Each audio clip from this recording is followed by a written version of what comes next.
সবাইকে আমন্ত্রণ কুল স্পোর্টস 24 আপনাদের সাথে আছি আমি শাফাত মিদুল। শিরোনাম শুনছিলেন, এবার বিস্তারিত।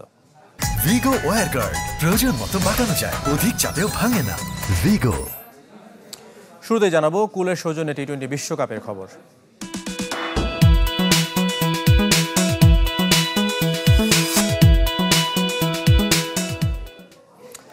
যুক্তরাষ্ট্র পর্ব শেষ করে এখন ক্যারিবীয় দ্বীপে বাংলাদেশ পৌঁছে গেছে। নেদারল্যান্ডস ও নেপাল ম্যাচের ভেন্যু সেন্ট ভিনসেন্টের কিংস টাউনে। বিশ্রামে বাংলাদেশ দল। বৃহস্পতিবার ডাচদের মুখোমুখি হবে টাইগাররা। ম্যাচের আগে এক সেশন অনুশীলনের সুযোগ পাবে দল। ক্যারিবিয়ান কন্ডিশনের চ্যালেঞ্জ নিতে হবে নাজমুল শান্তর দলকে। শ্রীলঙ্কার বিপক্ষে জিতলেও দক্ষিণ আফ্রিকার কাছে হারায় নেদারল্যান্ডসের বিপক্ষে অনেকটা do or die match. Condition বিবেচনায় একাদশে আসতে পারে পরিবর্তন। স্পিনারদের প্রাধান্য পাওয়ার কথা ওয়েস্ট ইন্ডিজে। বাংলাদেশের মতো ডাচরাও দ্বিতীয় জয়ের খোঁজে।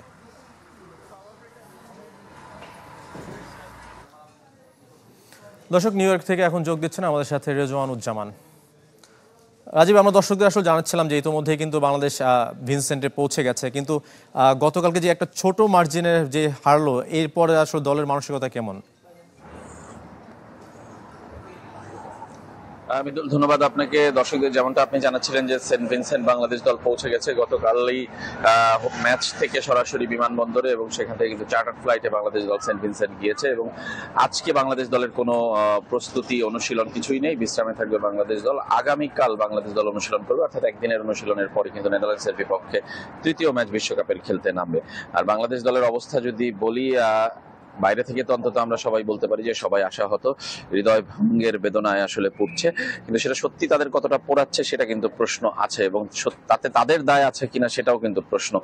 যেভাবে ব্যাটাররা ব্যাট করেছেন, এই উইকেটে ব্যাট করা কঠিন সেটা যেমন সত্য, ঠিক তেমনি দায়িত্ব জ্ঞানহীন শটেও কিন্তু আমরা দেখেছি। লিটন দাসের কথা যদি বলি, সাকিব আল হাসানের কথা যদি বলি, নাজমুল হোসেন শান্তর কথা বলি, পুল করতে গিয়ে আউট হয়েছেন লিটন শান্ত এবং মিস করেছেন, ভুল করেছেন, আবারও করেছেন। সাকিব আল হাসান তিনি একদমই ফর্মে নেই, ব্যাটিংয়ে বোলিংয়ে দলের জন্য তিনি বোঝা হয়ে যাচ্ছেন কিনা সেই প্রশ্নগুলো কিন্তু চারপাশ থেকে উঠতে শুরু করেছে। সব মিলে যদি আমরা বলি যে বাংলাদেশ দল একটা খারাপ অবস্থা থেকে একটু ভালো অবস্থায় এসেছিল শ্রীলঙ্কার বিপক্ষে প্রথম ম্যাচ জয়ের পর, সেকেন্ড ম্যাচটা এত কাছে গিয়েও হারায়, তাদের উপর প্রেশারটা কিন্তু পড়লো এবং পরপর দুই ম্যাচে কিন্তু বোলিং ডিপার্টমেন্ট দুর্দান্ত বোলিং করেছে। প্রত্যেকটা ম্যাচে যে বোলিং ডিপার্টমেন্ট ভালো খেলবে করবে এমন কিন্তু আসলে নিশ্চয়তা নেই কিংবা গ্যারান্টি নেই, যে কারণে আসলে ব্যাটারদের উপর প্রেশারটা আরো বাড়ছে। তাদেরকে ব্যাট ভালো করতেই হবে যদি ওয়ার্ল্ড কাপে বাংলাদেশ টিকে থাকতে চায়, সুপার এইটে উঠতে চায়। যে দুটো ম্যাচ বাকি আছে সেই দুই ম্যাচে জিততে হবে বাংলাদেশকে, সেটা যেমন সত্য, তার জন্য ব্যাটারদের ভালো করতেই হবে আমার কাছে মনে হয়। এবং আমি যদি একটু বলি যে আপনাকে, যে পরের আসলে যেই দুটো ম্যাচ রয়েছে সেই দুই ম্যাচে আসলে বাংলাদেশের পরিকল্পনা কি হতে পারে? আসলে পরিকল্পনা তো সহজ, যে জয়ের ব্যাপারে বাংলাদেশ চেষ্টা করবে, কিন্তু এবং নেদারল্যান্ডস এবং নেপাল দুটো সহযোগী সদস্য দেশ, সেই কারণে প্রেশারটা বাংলাদেশের উপরই কিন্তু থাকবে যে বাংলাদেশকে জিততে হবে, সুপার এইটে যেতে হবে, এদের কাছে হারলে আরো চারদিকের সমালোচনা ট্রল বাড়বে, সেই প্রেশারটা বাংলাদেশ দলের আছে। আরেকটা জিনিস যদি বলি যে নেদারল্যান্ডস কিন্তু খারাপ ক্রিকেট খেলেনি। আপনি জানেন যে নেপালের বিপক্ষে তারা জিতেছে, দক্ষিণ আফ্রিকাকে একটা সময় চেপে ধরেছিল এবং তারা কিন্তু দারুণ ক্রিকেট খেলছে এই ওয়ার্ল্ড কাপে। সহযোগী দেশগুলোকে কিন্তু আমরা দেখেছি, বেশ কয়েকটা, পাপুয়া নিউ গিনি, উগান্ডা কিংবা নেপাল, তাদেরকে কিন্তু ভালো ক্রিকেট খেলতে দেখেছি। স্কটল্যান্ড, আয়ারল্যান্ড, তাদেরকে আমরা দেখেছি ভালো ক্রিকেট খেলতে। সুতরাং সব মিলে যদি বলি বাংলাদেশ দল একটু প্রেসারে থেকেই নামবে থার্ড ম্যাচ, এবং পরিকল্পনাটা সহজ যে জিততে হবে এবং জেতার জন্য আসলে ভালো ক্রিকেট খেলতে হবে। অবশ্যই রেজওয়ানুজ্জামান, আপনাকে অসংখ্য ধন্যবাদ আমার সাথে যুক্ত হওয়ার জন্য। দর্শক, যুক্তরাষ্ট্র থেকে আমার সাথে যুক্ত হয়েছিলেন রেজওয়ানুজ্জামান রাজীব। নিজের অফ ফর্ম নিয়ে লজ্জা হওয়া উচিত সাকিবের, এই ফর্মেট থেকে নিজেরই ঘোষণা দেওয়া উচিত অবসরের, এমন মন্তব্য করেছেন ভারতের সাবেক ব্যাটার বীরেন্দ্র সেহবাগ। বাজে আম্পায়ারিং নিয়েও চলছে সমালোচনা। বাউন্ডারি পার হওয়ার আগে আম্পায়ারের আউট দেয়ায় 4 রান থেকে বঞ্চিত বাংলাদেশ। এমন নিয়ম দ্রুত পরিবর্তনের দাবি তুলেছেন তামিম ইকবাল, সঞ্জয় মাঞ্জরেকার, মর্নে মার্কেল সহ সাবেক ও বর্তমান ক্রিকেটাররা। 3 ফরম্যাটের মধ্যে টি-20তেই সবচেয়ে বেশি অপরিহার্য মনে করা হতো সাকিব আল হাসানকে। আইপিএল থেকে শুরু করে বিশ্বের প্রায় সব ফ্র্যাঞ্চাইজি লিগে দাপটের সঙ্গে খেলেছেন টাইগার পোস্টার বয়, কিন্তু সময় ফুরিয়ে আসছে সাকিবের। সাম্প্রতিক পারফরম্যান্স অন্তত তাই বলছে। যুক্তরাষ্ট্র সিরিজ ও বিশ্বকাপ মিলে শেষ 5 ম্যাচে মাত্র 1 উইকেট, ব্যাট হাতে ধারাবাহিকভাবে ব্যর্থ। ভারতের সাবেক ক্রিকেটার বীরেন্দ্র সেহবাগ মনে করেন অনেক আগেই টি-20তে অবসর নেওয়া উচিত ছিল সাকিবের। खुद भी शर्म आनी चाहिए। গেল বিশ্বকাপেই মনে হয়েছিল সাকিবকে আর টি-20তে খেলানো ঠিক হবে না। আপনি এত সিনিয়র খেলোয়াড়, এত বছর অধিনায়ক ছিলেন, আপনার নিজেরই লজ্জা হওয়া উচিত। বলা উচিত আমি আর এই ফরম্যাটে খেলবো না। না বোলিং করতে পারছে না ব্যাটিং, যদি কন্ট্রিবিউটই না করতে পারে তাহলে দলে থেকে লাভ কি? সাকিব আল হাসানের পাশাপাশি বাজে আম্পায়ারিংয়ের সমালোচনাও জোরালো। ওটনীল বাটম্যানের বল মাহমুদুল্লাহর প্যাডে লেগে চলে যায় বাউন্ডারির বাইরে, কিন্তু তার আগে এলবিডব্লিউর আবেদনে আঙ্গুল তুলে দেন আম্পায়ার স্যাম নোগাজস্কি। নিয়ম অনুযায়ী আউট হওয়ার পর ডেড বল হয়ে যাওয়ায় 4 লেগ বাই রান থেকে বঞ্চিত বাংলাদেশ। রিভিউতে সিদ্ধান্ত বদল হলেও 4 রানের আক্ষেপ রয়ে গেছে। তাওহিদ হৃদয়ের এলবিডব্লিউ নিয়েও আছে বিতর্ক। বোলার রাবাদা কিংবা উইকেট রক্ষক ডিকক নিজেরাও সন্দিহান ছিলেন উইকেটটা নিয়ে। আম্পায়ার রিচার্ড ইলিংওর্থ আঙ্গুল না তুললে রিভিউ নিয়েও লাভ হতো না প্রোটিয়াদের। তবে আম্পায়ারদের চেয়ে আইসিসিকে বেশি দায় দিচ্ছেন সাবেক ও বর্তমান ক্রিকেটাররা। দাবি তুলেছেন নিয়ম পরিবর্তনের। আম্পায়ার কি শেষ পর্যন্ত অপেক্ষা করতে পারতেন না? বলটা বাউন্ডারি লাইন অতিক্রম করা পর্যন্ত অপেক্ষা করে তারপর আঙ্গুল তুলতে পারতেন। তারপর রিভিউতে যা হবার তাই হতো। এ 4 রান বাংলাদেশের ভাগ্য বদলে দিতে পারত, ধারাভাষ্যকারও তখন বলছিল। এটাতে আইসিসি মনোযোগ দিতে পারে, এমন না যে বড় কিছু পরিবর্তন করতে হবে। আমি তাদের সাথে একমত, কোনো সন্দেহ নেই এটা বদলানো উচিত। আশা করি বিশ্বকাপের পর সেটি করবে আইসিসি। আম্পায়ার্স কলও বিপক্ষে গেছে বাংলাদেশের। আম্পায়ারদের হাতে থাকা এই ক্ষমতার অপপ্রয়োগ নিয়ে বহুদিন ধরে চলছে সমালোচনা। ইকরাম হুসাইন, চ্যানেল 24। বিশ্বকাপে এক রহস্যের নাম নাসাউ কাউন্টির উইকেট। ব্যাটারদের জন্য যতটা দুঃস্বপ্ন, ঠিক ততটাই বোলারদের স্বর্গরাজ্য। অস্ট্রেলিয়া থেকে আনাই ড্রপ ইন পিচে এক একটা রান যেন যুদ্ধ জয়ের সমান। বৈশ্বিক আসরে এমন বাজে উইকেট তৈরি করায় প্রবল সমালোচনার মুখে আইসিসি। ব্যাটারদের দুঃস্বপ্ন, টি-20র জম নিউ ইয়র্কের উইকেট। যতই হোক অস্ট্রেলিয়ার অ্যাডিলেড থেকে আনা ড্রপ ইন পিচ আইসিসির দুঃখ প্রকাশ আর নতুন চেষ্টার প্রতিশ্রুতি। রূপ বদলায়নি নাসাউ কাউন্টি ক্রিকেট স্টেডিয়ামের 22 গজ।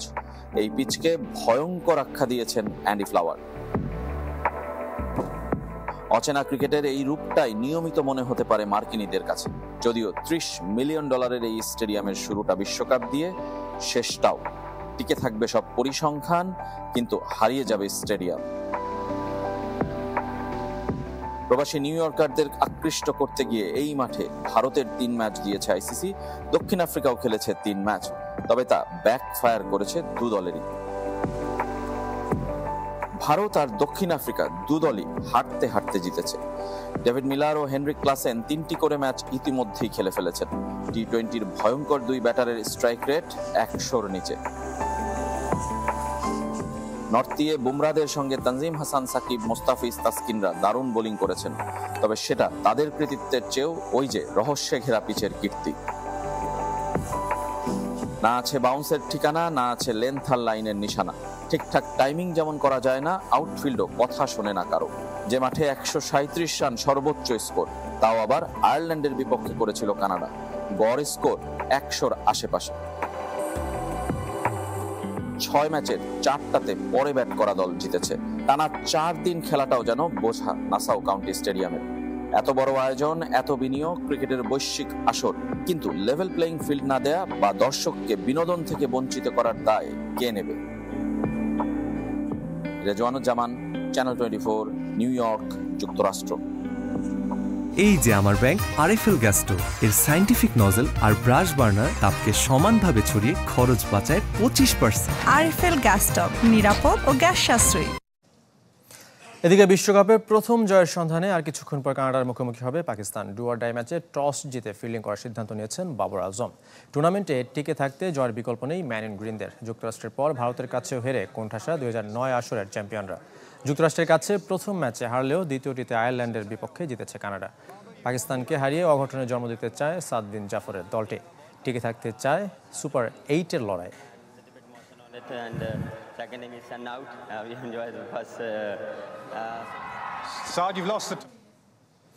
এদিকে কাল ভোরে 2 ম্যাচ বাঁচা মরার লড়াই। শ্রীলঙ্কার হারলেই সুপার 8-এর ক্ষীণ আশা শেষ হয়ে যাবে লঙ্কানদের। তবে প্রতিপক্ষ নেপাল বলে কিছুটা স্বস্তিতে হাসারাঙ্গার দল। ফ্লোরিডার লর্ডার হিলে ম্যাচটি শুরু হবে ভোর 5:30টায়। 1 ঘন্টা পর বি গ্রুপের লড়াই, যেখানে শক্তিশালী অস্ট্রেলিয়ার প্রতিপক্ষ নামিবিয়া। অ্যান্টিগায় ম্যাচটি শুরু হবে সকাল 6:30টায়। এই ম্যাচে জয় পেলেই দ্বিতীয় দল হিসেবে সুপার 8 নিশ্চিত হবে অজিদের। দক্ষিণ আফ্রিকা আর বাংলাদেশের সাথে হেরে খাদের কিনারায় শ্রীলঙ্কা, তাই জয়ের বিকল্প ভাবছেন না লঙ্কান অধিনায়ক ভানিন্দু হাসারাঙ্গা। শুধু জিতলেই চলবে না, তাকিয়ে থাকতে হবে বাংলাদেশ, নেদারল্যান্ডসের মতো দলগুলোর দিকেও। নেপালের গুরুত্বপূর্ণ ক্রিকেটার সন্দীপ লামিছানে বিশ্বকাপ স্কোয়াডে যুক্ত হলেও ফ্লোরিডায় খেলা বলে লঙ্কানদের বিপক্ষে ম্যাচ মিস করতে যাচ্ছেন। একাদশে পরিবর্তনের সম্ভাবনা শ্রীলঙ্কার। প্রথমবারের মতো মুখোমুখি হতে চলেছে এই দুই দল। 7 বছর পর বান্দরবানে শুরু হলো ক্রিকেট লিগ। এবার অংশ নিচ্ছে 9টি দল। উদ্বোধনী ম্যাচে বয়েজ ক্লাবকে 4 উইকেটে হারিয়েছে টিম 1 বান্দরবান। দীর্ঘদিন পর মাঠে লিগ গড়ানোয় উচ্ছ্বসিত খেলোয়াড়রা। সকালে জেলা স্টেডিয়ামে আসর উদ্বোধন করেন জেলা প্রশাসক শাহ মুজাহিদ উদ্দিন। উপস্থিত ছিলেন অতিরিক্ত জেলা প্রশাসক উম্মে কুলসুম, জেলা ক্রীড়া সংস্থার ভারপ্রাপ্ত সাধারণ সম্পাদক মুজিবুর রশিদ।